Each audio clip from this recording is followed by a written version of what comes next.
Hey guys, welcome to my channel, or welcome back to my channel. So today's video is a video about what I use to record my YouTube videos. I know I'm not a big YouTuber or anything, but I still get questions like what camera I use, what software I use, and stuff like that to edit the videos. So I just thought that I would tell you guys everything that I use, and let's just get into it.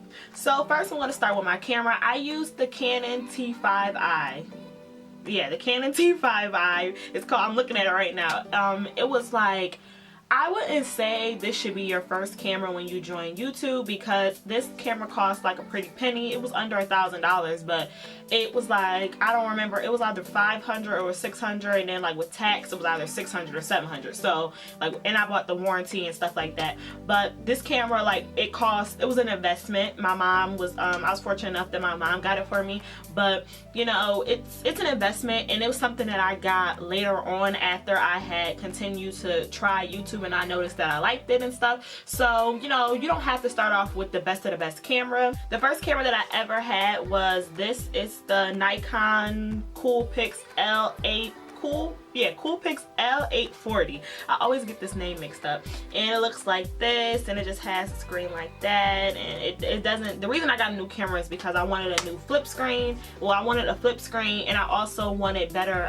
quality and audio. But this was the first camera that I started with, and it was like, I know, like, when I pay, I always get warranties with stuff because I know I'm kind of clumsy. So every time I say a number, think about I put warranty and tax in it. So I think I spent probably like $200 or almost $300 on this.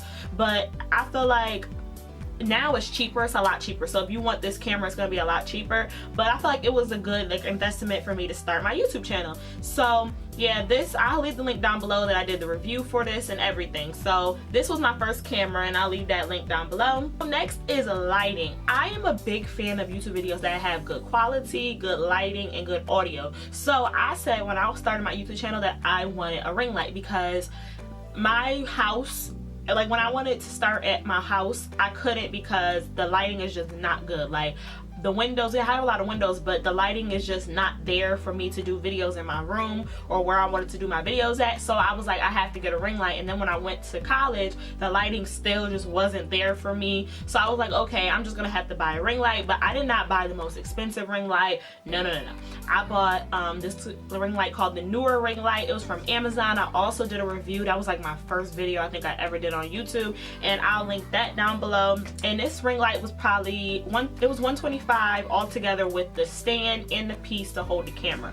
So I thought like that was really good, because there was ring lights out there for like $300, $200, and like I've said, when you're thinking about starting YouTube, you don't want to spend so much money because you don't even know if you're going to continue to do it or if you're going to even like it. So I wouldn't recommend that you spend so much money investing in this stuff if you're not gonna really take it seriously.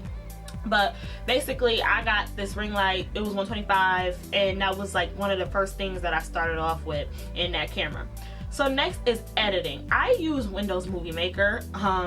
I don't pay for any editing software, but I have an HP, so I don't have a Mac, so I don't have like Movie Maker and Final Cut Pro. I have Movie Maker on my phone, and I'm thinking about starting a vlog on my phone and stuff because I got a new phone with a lot more storage.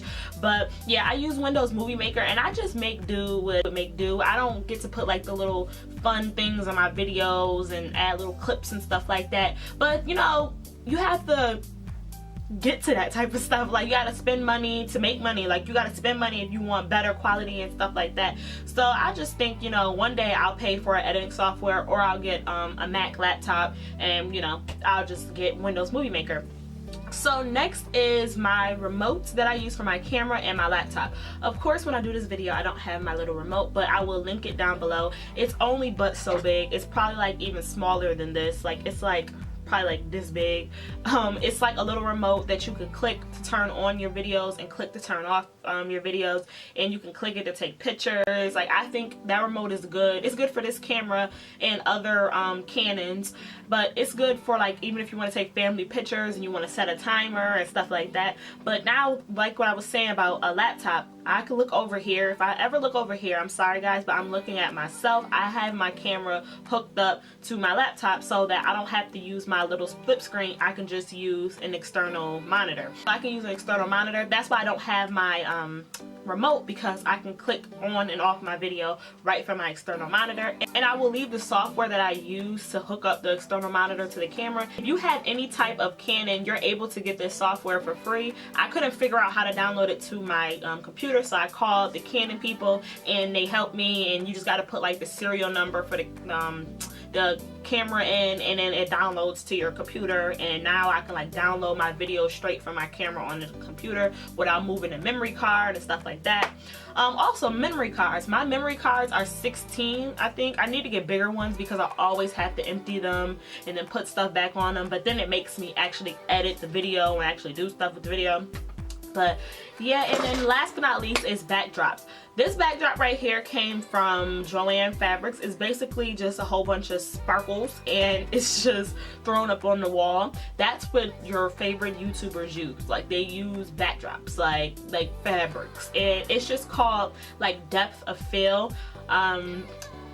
I can explain to you how depth of field works, but my camera basically is focusing on me, so it makes my backdrop look all sparkly and crazy. Like, that's how people get their videos to look a certain type of way. And also people use different lenses to make their videos look a certain type of way. So I hope this video kind of helped you guys.